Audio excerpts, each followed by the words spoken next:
bonjour à tous. J'ai le plaisir de vous retrouver avec un nouveau plateau télé sur la décarbonation des chantiers, avec 5 invités avec nous. Hervé Rebolo, délégué général DLR. Bonjour Hervé. Bonjour Marion. Alors, on va commencer notre table ronde avec la partie plutôt syndicat fédération pour avoir vos différents points de vue sur la décarbonation des chantiers et matériels et un peu faire un point sur la situation actuelle. Je vais commencer avec vous Hervé Rebolo. Alors pour commencer, avons-nous une estimation du niveau d'émissions de CO2 en France issu des chantiers et des matériels? Alors, on la connaît pas très précisément parce que les chantiers, par exemple, très souvent on confond le bâtiment et le TP, c'est pas du tout la même chose. On sait que nos collègues du bâtiment nous disent que les matériels sur leur chantier, c'est à peu près 5% de leur poids carbone. D'accord. Ce qui d'ailleurs est un vrai problème pour nous, les gens du matériel, parce que ça nous oblige à pousser les gens du bâtiment à s'occuper de la question matérielle. Eux disent on a d'autres soucis sur la décarbonation. Alors c'est pas une critique, c'est un fait. Et sur le TP, c'est un petit peu plus, ça doit être du double à peu près. Mais pour ces deux univers, ça reste quand même marginal quand on parle de la décarbonation des matériels par rapport à leur problématique décarbonation générale. Oui, par rapport même à la mobilité lourde de manière très très globale au niveau national, finalement, c'est plutôt faible. Exact, exact. Aujourd'hui, qu'est-ce qu'elle vous impose, la réglementation, en termes de neutralité carbone, de décarbonation des engins, des matériels? Alors, je dirais qu'avant même de parler de décarbonation, la filière, et quand je parle de filière, je parle de mes collègues constructeurs, importateurs, DLR et la FFB, la FNTP, s'est organisé il y a à peu près quoi? Il y a un an et demi à peu près, pour justement traiter tous ensemble ce dossier. Notre intérêt est commun là-dessus. Alors là, je ne parle pas des chantiers, je parle des matériels. Cet intérêt commun, il a consisté à dire, il va falloir y aller. D'ailleurs, c'est une demande de nos adhérents. Nous travaillons pour eux, des entreprises. Le constat, c'est que oui, il commence à y avoir des offres matérielles, mais elles sont pas pléthoriques. Il n'y a pas énormément de matériel par rapport aux besoins, par rapport aux centaines de milliers d'unités qu'on peut avoir à mettre en œuvre tous les ans. Le deuxième souci, c'est que ces matériels sont un petit peu plus chers à l'achat. Donc, le constat de la filière, c'est de dire, eh bien, allons rencontrer l'État pour demander des subventions, littéralement. Surtout que ce qu'on a à demander en termes de montant, c'est pas très élevé. On a fait des estimations. On demande des subventions à hauteur de 60-100 millions d'euros la première, deuxième année, ce qui dans le budget d'un État est rien du tout. Donc ça a conduit cette filière des fédérations poussée par ses adhérents à aller rencontrer la haute administration, le ministère de la Transition écologique, la Direction générale des entreprises, Bercy, etc., etc. Et là, on a eu une grosse surprise, nous tous, c'est que nous serions arrivés avec des camions, des voitures, des tracteurs agricoles ou voire même des patinettes électriques. Tout le monde nous aurait reconnus. Là, on a constaté que la haute administration n'avait pas pris en compte dans sa réflexion, et notamment on le voit bien sur la loi industrie verte, la spécificité des matériels de chantier et de BTP. Alors c'est quand même une espèce de paradoxe. Je vais citer une anecdote. J'ai même un haut fonctionnaire qui a passé 10 minutes à me parler de matériaux. Monsieur, excusez-moi, mais les matériaux et les matériels, ça n'a juste rien à voir. Bon, bref, c'est une anecdote, mais elle est très révélatrice. Donc, ça pose un vrai problème, pas de reconnaissance. Et ce problème, quand vous le recroisez avec la notion de ZFE, vous en avez entendu parler, elles sont en train de fleurir un peu partout en France. Si vous croisez la problématique, il faut des engins décarbonés, il faut des ZFE, on travaille plus. On va faire comment? Alors, on va monter un régime dérogatoire ou oui, mais on pourra.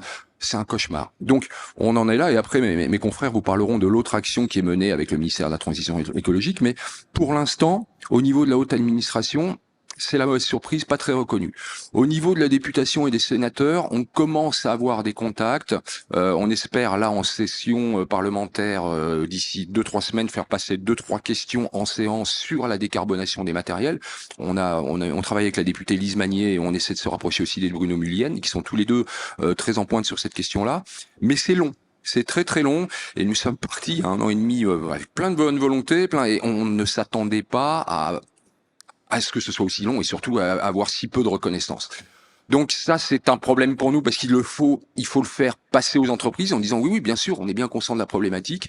Mais aujourd'hui, quand je vois nos confrères du tracteur agricole, mais c'est incroyable. Le ministère de l'Agriculture a fait une conférence il y a 2 semaines.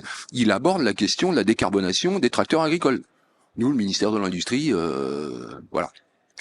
Ce qui est fou, c'est que l'industrie, quelque part, en plus, les moyens sont vraiment mis dans la décarbonation de l'industrie de manière globale, mais pas sur cette spécificité qui reste le matériel et qui reste dans l'angle mort finalement du Alors gouvernement. effectivement, si on parle d'industrie, Olivier en parlera mieux que moi, mais si on parle d'industrie, l'industrie c'est vaste. Les matériels, c'est une petite partie de cette grande industrie. Donc, notre problématique étant d'être reconnu là-dedans. Alors, ça viendra, mais ça prend un petit peu de temps. Et quand même, je me répète, mais ce recroisement avec les ZFE, c'est un vrai problème. Je vous rappelle que l'an dernier, on a besoin de 560 000 logements en France. On en a délivré 240 000. Il y a quand même un gros gap. Et là, on est en train de dire qu'en plus, on va pas pouvoir travailler. Surprenant. Ça risque d'être très, très complexe. Alors, je m'adresse à tous les trois. Quel est à peu près le nombre d'adhérents, tout confondu, sur vos différentes fédérations? Là, ça représente à peu près combien, là? C'est une bonne question. Regardez pas, on l'a su à un moment.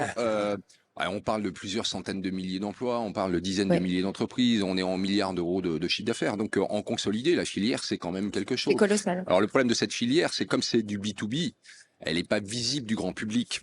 Mais bon, on s'inquiète quand même quand le grand public va comprendre que cette problématique de décarbonation est pas réglée. Comme dit Pascal, elle va être longue et multiple. Donc ça pose un vrai problème de communication. Aujourd'hui, Monsieur Martin n'est pas prêt à s'entendre dire que bah, ça va être long et complexe. Ah non, il faut une Faut que solution ça tout aille de vite. suite maintenant. C'est pas gagné.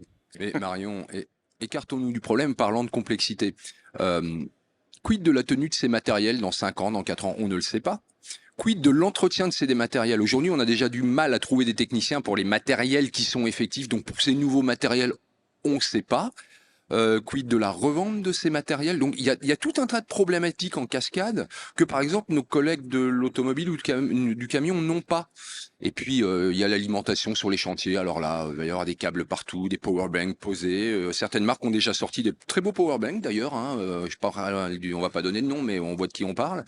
Esthétiquement très beau, mais on ne sait pas comment, le jour où ce sera massifié, où tout le monde sera avec ces gens-là, aujourd'hui, on est incapable de vous dire comment ça va fonctionner. Comment alimenter tout le monde? Ouais, finalement, aujourd'hui, les entreprises œuvrent pour travailler sur leur décarbonation dans leur périmètre finalement. Et puis maintenant, il va falloir arriver à créer ces écosystèmes pour que tout fonctionne bien, de l'approvisionnement en énergie jusqu'à la logistique de cette énergie, dans les usages et que ça réponde à chaque besoin, jusqu'après au cycle de vie des solutions qui sont déployées, où on parlait de maintenance. Donc en fait, on a un spectre très large. Et pour vos adhérents aujourd'hui, est-ce qu'il y a des aides financières particulières pour les accompagner dans la décarbonation ou pas forcément plus que... Parlons des entreprises elles-mêmes. Vous prenez les gens qui mettent sur le marché les matériels qui sont les loueurs. Il y en a un bel exemple ici. Vous avez 1300 entreprises de location au titre de l'activité principale en France. Très bien.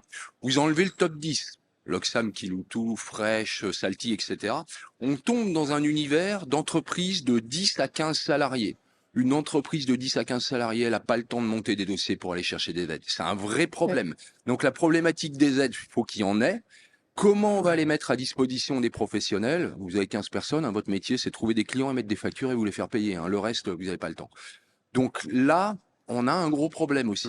Donc la complexité, elle est partout dans ce dossier. Donc avoir des aides et faciliter l'accès à ces aides. Une remarque. D'abord, je voulais vous remercier tous d'avoir remis cette église au milieu du village, qui est l'innovation, l'enthousiasme que ça crée, les opportunités que ça va créer. C'est super important, parce qu'on était un peu négatif quand même au début.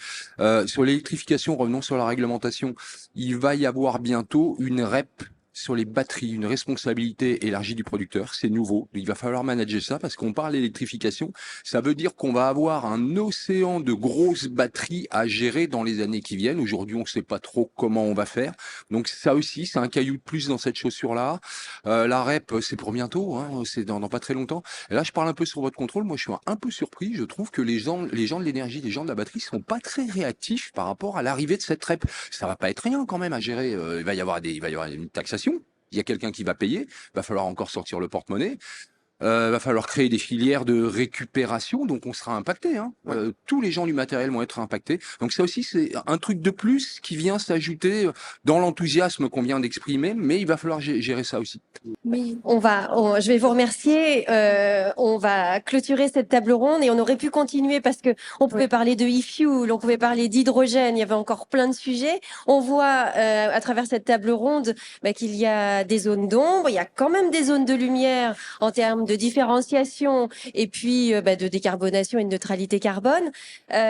Donc il faudra quand même peut-être organiser une autre table ronde pour approfondir les sujets sur lesquels on n'a pas eu le temps de travailler.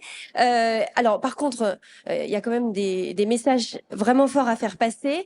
Cette émission et toutes les émissions, je vais le dire, on l'a pas dit précédemment, mais elles sont disponibles sur les réseaux. Alors, à tous ceux qui nous écoutent, partagez-la pour que ça remonte au plus haut, pour que vos messages aillent frapper aux portes, en plus de tout le travail que vous réalisez auprès des hautes autorités. Merci. Je vous remercie.